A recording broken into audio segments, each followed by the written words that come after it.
showing the efficacy that they have predicted. So in that case, they will take the. Yes. So that is specific to their age group, the condition, the disease condition. So for if it falls under the age group, then only the minors will be taken for the trial. Apart from that, if we see that there is a direct benefit to the minors, in that case also we can take the minors for the purpose of research. So in minors, we know that we see that the risk, the harm that the subject will undergo should be minimum, and that there should be the maximum direct benefit that the subject should get.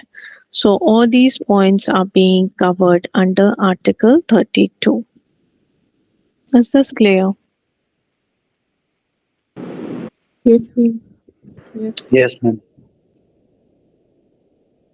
Okay.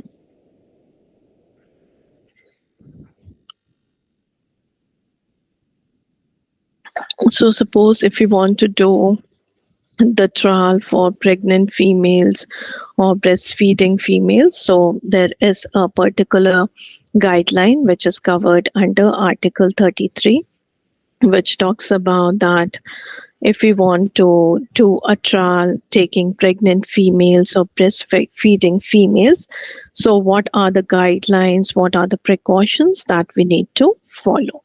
Okay, so can anyone tell me that the pregnant females, the breastfeeding falls under which group?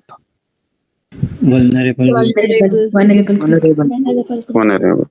Yeah, so they are under vulnerable group. So can they be involved in normal trials? No, ma'am. No, ma'am. So what should be the criteria? Yes, when we take these kind of. Ma'am, they can be included in the normal trial if the drug, if the sponsor is looking for the effects of drug in the pregnancy. So pregnancy, right? So that does not comes under normal age group, right? Okay. Normal trials that we are talking about. If the trial is relevant, it's related, the trial cannot be performed in normal females. It can only be performed in pregnant females. Then only this this group of people are considered, right? But sometimes we have to look that some drugs might also affect the pregnant female to check that the drug is safe to take when they are when the female is pregnant. Ma'am, so teratogenicity will be tested in the preclinical Yes, phase, so there won't be any risk regarding that. correct. Okay, so as we know that they comes under vulnerable group. Vulnerable group needs special protection, right? So if the trial can be performed in the normal population, we don't consider special cases in that trials, because every research we know that has risk, and we don't want any pregnant female or breastfeeding females to take that risk and affect the fetus or the child who is on feed. Yes. So these kind of population will only be considered if the trial is completely meant for them, if the trial is completely meant for the pregnant females to see if any drug is found to be effective, will be helpful in the fetus development or in better growth of the child. So only those kind of trials that is going to benefit these vulnerable population, only those trial will be conducted on them. Okay. So when we do the trial related to the pregnant or breastfeeding female, we need to take special precautions, right? Yes, because we don't want to harm them. So the trial which has minimum risk and direct benefit to these kind of population, only then they will be involved for the trial. And this thing to be make a note of, that compliance with the ethical standard should always be followed. Okay. Yes, Gajendra. Ma'am, all the illnesses which affect normal adult, so those can happen in pregnant female also. And when doctor prescribed the drug, like it is safe in pregnancy, and this is not safe in pregnancy. So those which are safe in pregnancy, they has to be tested in pregnant female also during the time, Yes. not just So related with the fetal. yeah, you're correct. But for that, we do the preclinical studies first, right? So we want the assurance that yes, this drug is found to be safe. Then only that drug will be given to the pregnant females. If we come to know that these are not very safe, this drug can cause some deformities in the fetus that we have observed in the previous trials history, that is from the preclinical study. If we have that kind of data, then this population won't be undergoing this trial. So if you see, not all the drugs says that it is safe for pregnancy, right? It will say that the no trials are being conducted in this area, or they will say not safe for pregnancy, because during the animal studies we found that this was not safe for the species that was being given this drug in case of pregnancy. Okay, so when we have assured on the safety of the drug, then only the trial will be run on these population. We have heard about the thalidomide tragedy, right? We talked about that. Yes, ma'am. Yes, ma'am. Yeah, so we don't want that thing to repeat in future again. So as long as we are not assured on the safety of the drug, we don't give this drug to these kind of groups. Okay, so when we prepare the study design, we make sure that we check on the safety first, that whether this drug is going to be safe for the pregnant females, going to be safe for the developing fetus or not, before we start the trial. Okay. Yes. Okay, so it says that a clinical trial of pregnant or breastfeeding women may be conducted only where the trial has the potential to produce the direct benefit. Okay, so direct benefit to the pregnant female, to her fetus, or to the child. Okay, so then only the trial needs to be conducted when there is direct benefits. Okay, so if in case we see that there is no direct benefit, so in that case, they will be involved only if the trial cannot be carried out with the normal females. Okay, then only in that case to compare the effectiveness. So in that case only the treatment will be given, the trial will be conducted on the pregnant females, making sure that there is minimum risk associated with the intervention that is under trial. Okay, they should possess the minimum risk. Apart from that, when it talks about the breastfeeding females, when we do the conduct the clinical trial, the same thing applies here as well, that the benefit to the mother or to the breastfeeding child should be the primary concern. Okay, then we should check that the minimum risk should be associated if we are enrolling this kind of patients, and we need to have an understanding when we are preparing the study design. We need to keep an account that what will be the level of transfer of IP in the breast milk. All these things need to be considered, needs to be studied. Okay, then only we start with the trial. Is this clear?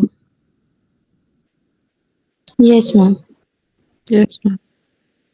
Okay, so we talked about the informed consent, which comes under article, which article? 29. 29. 29. And under US regulation, it comes under which CFR? 32. Ma'am, 50. Okay, and when we talk about children, when we consider them in clinical trial, it will be covered under which article? 32. Article 32. 32, Pregnant and breastfeeding females under article 33. 33. 33. 33. Okay.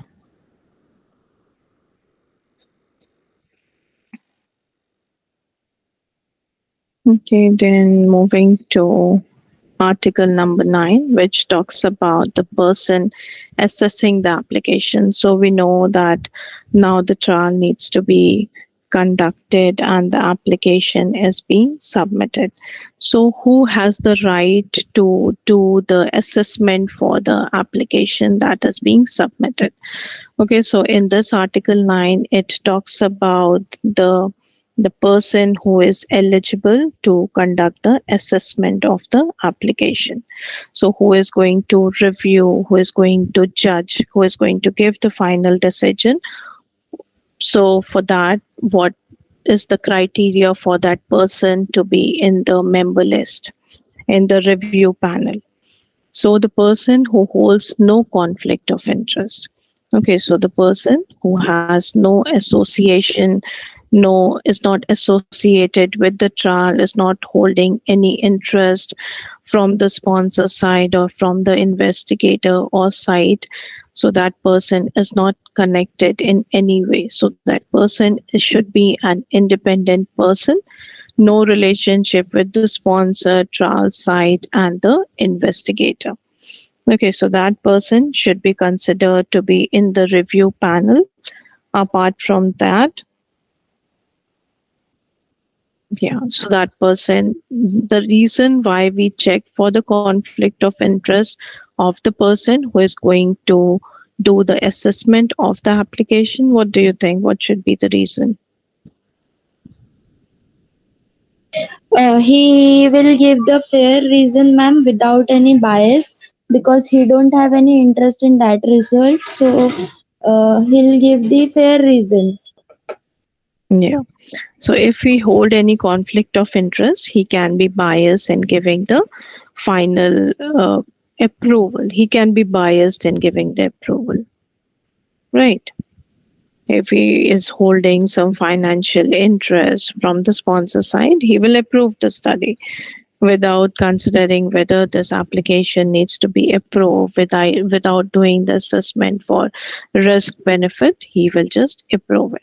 So that's why the person who is going to do the assessment, we want to make sure that person has no conflict of interest, should be an independent person having no relationship with the sponsor site investigator. Okay, so that person should be considered for doing the assessment of the application. So this is covered in article number 9. Is this clear? Yes, ma'am. Yes, ma'am. Okay.